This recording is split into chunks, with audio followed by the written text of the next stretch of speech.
వ్యూహం సినిమాపై కమిటీ ఏర్పాటు చేయాలని తెలంగాణ హైకోర్టు నిర్ణయించింది. కమిటీలో ఎవరెవరు ఉండాలన్నది పిటిషనర్, ప్రతివాదులు కలిసి నిర్ణయం తీసుకోవాలని కోర్టు తెలిపింది.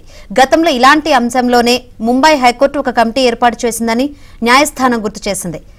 అలాంటి కమిటీని ఇప్పుడు ఏర్పాటు చేస్తున్నామని, సభ్యులను మీరే ఎంచుకోవాలని హైకోర్టు తెలిపింది. ఏర్పాటైన కమిటీకి వ్యూహం సినిమాను చూపించి రిపోర్టును శుక్రవారం లోపు సమర్పించాలని ఆదేశించింది. మధ్యాహ్నం 12 గంటలకు విచారణను వాయిదా వేసింది.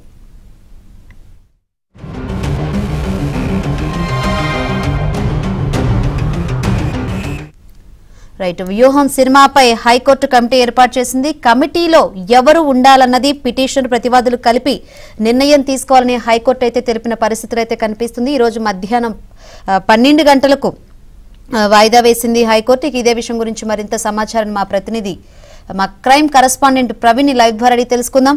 ప్రవీణ్, వ్యూహం సినిమాపై హైకోర్టు కమిటీ ఏర్పాటు చేసింది కదా, ఈ కమిటీకి సంబంధించి అప్డేట్స్ ఏంటి? వ్యూహం సినిమా విడుదలపై మరొక కీలక మలుపు తిరిగిందని చెప్పాలి. సుదీర్ఘ వాదనల తర్వాత తెలంగాణ హైకోర్టు ఒక కీలకమైనటువంటి నిర్ణయం తీసుకోవడం జరిగింది. గతంలో సినిమా వ్యవహారంలో ఇలాంటి వివాదం తలెత్తినటువంటి సమయంలో కోర్టుకు వెళ్ళినప్పుడు బాంబే హైకోర్టు ఒక కమిటీని వేసి ఆ కమిటీలో సభ్యులు ఆ సినిమాను చూసిన తర్వాత రిపోర్ట్నిచ్చారు. ఇచ్చినటువంటి రిపోర్ట్ను ఆధారంగా చేసుకొని విడుదలకు సంబంధించి బాంబే హైకోర్టు ఒక కీలక నిర్ణయం తీసుకుంది. అలాంటి పరిస్థితే ప్రస్తుతం తెలంగాణలో వ్యూహం సినిమా పిటిషన్ కూడా ఉంది. కాబట్టి వ్యూహం సినిమాకు సంబంధించి కూడా బాంబే హైకోర్టు ఎలాంటి నిర్ణయం తీసుకుందో అలాంటి నిర్ణయమే తాము కూడా తీసుకుంటున్నాము, తాము కూడా ఒక కమిటీ ఏర్పాటు చేయబోతున్నామంటూ కూడా పిటిషనర్ను, ప్రతివాదులను ఉద్దేశించి ఈరోజు తెలంగాణ హైకోర్టు ఒక కీలక నిర్ణయాన్ని కూడా వెల్లడించడం జరిగింది.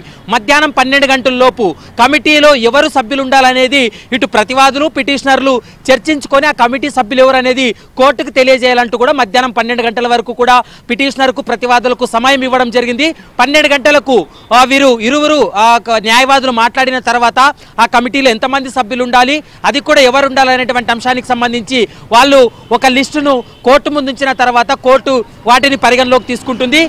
ఇక వ్యూహం సినిమా ఎవరైతే కమిటీలో ఉన్నారో ఆ కమిటీలో ఉన్నటువంటి వారందరూ కూడా వ్యూహం సినిమా చూస్తారు. చూసిన తర్వాత వారి యొక్క అభిప్రాయాన్ని ఒక నివేదిక రూపంలో తెలంగాణ హైకోర్టుకి ఇచ్చిన తర్వాత తెలంగాణ హైకోర్టు ఆ నివేదిక పరిశీలించిన తర్వాత వ్యూహం సినిమాను విడుదల చేయాలా వద్దా అనేటువంటి అంశానికి సంబంధించి ఆర్డర్ ఇచ్చేటువంటి అవకాశం అయితే స్పష్టంగా కనబడుతుంది.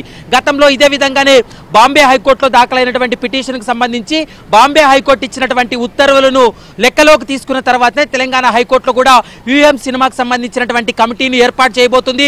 కమిటీలో ఎంతమంది సభ్యులు ఉండాలి, ఎవరెవరు ఉండాలనేటువంటి అంశానికి సంబంధించి ఇటు ప్రతివాదులు, మరోవైపు పిటిషనర్ నిర్ణయం తీసుకునేందుకు మధ్యాహ్నం 12 గంటల వరకు కూడా సమయం ఇచ్చింది. కాబట్టి 12 గంటలకు కమిటీ సభ్యుల యొక్క పేర్లను, వారి యొక్క వ్యక్తిగత వివరాలన్నీ కూడా కోర్టు ముందు ఉంచిన తర్వాత శుక్రవారం లోపు ఆ కమిటీ సభ్యులకు సినిమా చూపించాల్సి ఉంటుంది, చిత్ర యూనిట్. ఆ సినిమా చూసిన తర్వాత కమిటీ సభ్యులు ఒక నివేదిక తయారు చేసి కోర్టుకు సబ్మిట్ చేస్తే వారి అభిప్రాయాలన్నింటినీ కూడా పరిగణలోకి తీసుకొని కోర్టు కీలకమైనటువంటి తీర్పును వెల్లడించేటువంటి అవకాశం ఉంటుంది. మొట్టమొదటిసారిగా తెలంగాణలో ఒక సినిమా వ్యవహారంలో ఒక కమిటీని ఏర్పాటు చేసి ఆ కమిటీ నిర్ణయం తర్వాతనే తీర్పు వెల్లడిస్తామనేటువంటి అంశాన్ని మొట్టమొదటిసారిగా తెలంగాణ హైకోర్టు ఈ యొక్క నిర్ణయాన్ని తీసుకుంది. కాబట్టి మరి శుక్రవారం తర్వాతే దీనిపైన ఒక ఆర్డర్ వచ్చేటువంటి అవకాశం ఉంటుంది. శుక్రవారం లోపు కమిటీ మెంబర్స్ అందరూ కూడా ఆ సినిమాను చూసిన తర్వాత అందులో ఎన్ని అభ్యంతరమైనటువంటి సీన్లు ఉన్నాయి, ఎన్ని అభ్యంతరకరమైనటువంటి అంశాలు ఉన్నాయనేటువంటి వాటి అన్నిటిపైన కూడా నివేదికను సబ్మిట్ చేస్తారు. ఆ నివేదికను పరిశీలించిన తర్వాతే తెలంగాణ హైకోర్టు సినిమా విడుదలపై కావచ్చు, సెన్సార్ బోర్డు సర్టిఫికేట్ను రద్దు చేయాలనేటువంటి అంశానికి సంబంధించి కూడా తీర్పును వెల్లడించేటువంటి అవకాశం అయితే కనపడుతుంది. మరికొద్దిసేపట్లోనే కమిటీ మెంబర్ల పేర్లను పిటిషనర్, ప్రతివాదులు కూడా కోర్టుకు తెలియజేసేటువంటి అవకాశం అయితే కనపడుతుంది.